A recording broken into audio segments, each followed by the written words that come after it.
Le chant comme un exutoire, une façon de se rassembler. C'est l'idée d'une ONG pour faire oublier les malheurs de ces pygmées. Il y a encore peu de temps, ils vivaient comme des esclaves. Mais une harmonie semble s'être installée dans le village, c'est en tout cas le message que veut délivrer l'ONG Initiative Développement. Depuis des mois, ils ont installé ici en pleine forêt des groupes de parole pour faire sortir le mal-être. Nous avons fait l'atelier avec les autochtones et nous avons aussi fait l'atelier avec les communautés locales, c'est-à-dire les Bantous, et nous avons eu à faire l'atelier fusion. Et de partant, cette relation est améliorée et actuellement nous faisons le suivi, encouragement de changement. Ces gens étaient considérés comme des esclaves jusqu'à très récemment. Ils travaillaient pour un morceau de pain, une cigarette, 500 francs CFA, ou rien du tout. Ils devaient se taire. Cette femme a pu profiter de l'éveil des consciences, voulu par l'ONG. Ils travaillent pour nous faire sortir de la forêt, nous les Haka, et que nous soyons aussi comme eux. Libres, car on a été longtemps torturés par les Bantous. Nous sommes fatigués et le Haka veut travailler pour lui-même.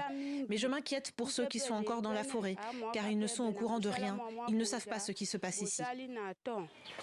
Dans ce chemin vers une relation apaisée, vers la liberté, les Bantous doivent aussi jouer leur rôle. C'est le cas de cet homme. Il possédait 42 pygmées. Aujourd'hui, ces mêmes personnes sont ses enfants ou les membres de son église.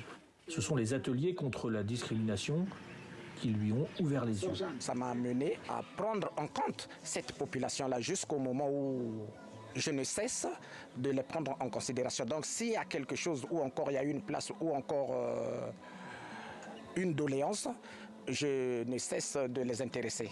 Donc je suis arrivé jusqu'à nommer un chef de quartier, un chef de bloc, pardon, dans mon quartier qui s'appelle Tsulu Bakala, du bloc numéro 2.